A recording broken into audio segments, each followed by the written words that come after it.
warm welcome. Thanks for joining us here on Mirror Now. I am Afrida Rehman Ali, and this is a very special segment that we are bringing to you, viewers. With me is a music composer and a singer, Joi Barua, who actually is known for some of his music in Bollywood, as well as viewers would know song of the title track, in fact, of Zindagi Na Milegi Dobara, and more recently, Laila Majnu, the song Oh Mere Laila. Something that was being hummed across the nation when the movie released. So that's Joi Barua for you in terms of his journey in Bollywood. But here is a very different Joi I'm going to present today, because he is in the news for going all the way up 15,000 feet in Ladakh to actually perform with the Indian Army Jawans. He was there, and this is the concert for which he is in the news right now, because he is also now the program director of the Ladakh International Music Festival. The inaugural session of the festival was concluded recently, where Joi performed. So let's have a conversation on what that experience was like. Very good evening and very warm welcome to Mirror Now, Joi. Thank you for joining us. For having me here. Yeah. Yes, so I'm really curious to know that for someone like you who had a good enough stint in Bollywood, you are diversifying yourself into something rather different and unique for somebody like yourself. We were just looking at the pictures from Rezangla, right at the LAC. Let's start with that. How was the experience? What was the idea, since you were the program director for the Ladakh International Music Festival? How does this concept of taking a concert to the Jawans right out there happen? Just a month before this happened, I was with a very special friend, Sushil Chaudhary, in the hills of Arunachal in Dirang, and we were just discussing our love for the hills, the mutual love for the hills, and the whole extended some Himalayan situation. And he's working with the army, and I had never been to Ladakh. So obviously the conversation of soonest, when can we get there? And we were there in Ladakh 2 weeks later.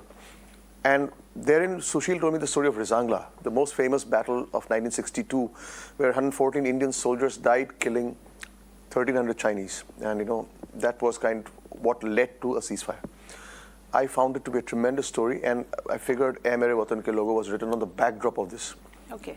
But I felt as an artist that these things have been lost in conversations as of now. And as an artist, I thought, we should take this ahead. We floated the idea of a festival to the Indian Army, who readily agreed in Ladakh, of looking for local talent and also celebrating army talent on stage. So that was the first 3 days. And the final day would be at Rezangla.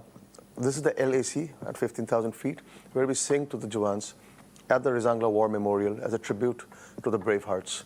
Must have been quite an honor for you, because you're used to getting accolades for your music in Bollywood, but to be right there live with the soldiers, with our brave hearts who guard our frontiers. How was it different from any other concert that you keep doing? I think it was quite a moment. We didn't think we'd get that far. We thought we'd do one song. It's a different elevation. There's no oxygen.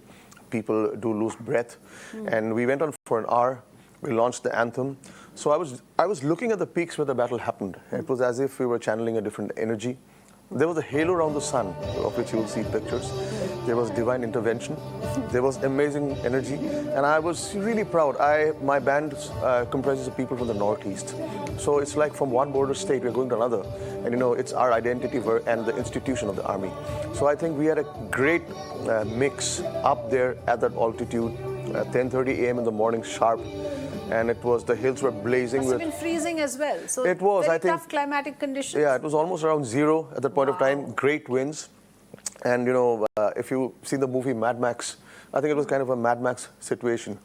Dusty winds, helicopters behind, and the whole army out in front of you.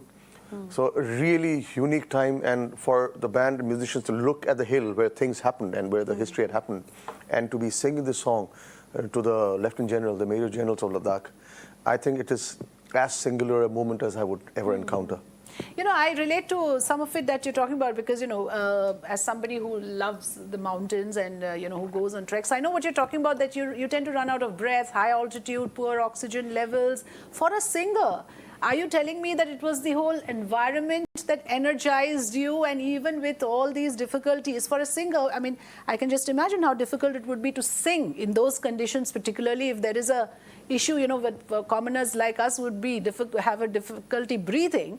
So for you to perform in those conditions, how was that part of it? I think that's the technical part of the situation. But, you know, as a countryman, as a citizen of India, when you see the army man on the border, ready to take a bullet for you. You meet him in Delhi, you meet him in Delhi, you meet him in Bombay, it's a different conversation. But when he's actually there, ready to take a bullet for you, I think you harness a different kind of life force. And that is precisely what happened. I went to the Rezangla War Memorial. I did warm up a little before the show, and I realized I was 1/3 short of breath. So I didn't realize what would happen on stage because I hadn't yet gotten there. But I think it was just channeling different energies and the whole discipline of the people, of the army, coming down, bang, and they had been with us throughout the festival. I saw how much this song meant to them. You know, it's been 60 years, and I don't think this tale of valor has been celebrated the way it should have been. As an artist, that's my personal thing. And you could see the pride on their faces. I went to the Corps Commander's office, which overlooks the whole of the valley, and it's quite an amazing sight. And when I narrated the song to them, I kind of, you know, just hummed it. They were very emotionally taken. So I knew it was great going from there on.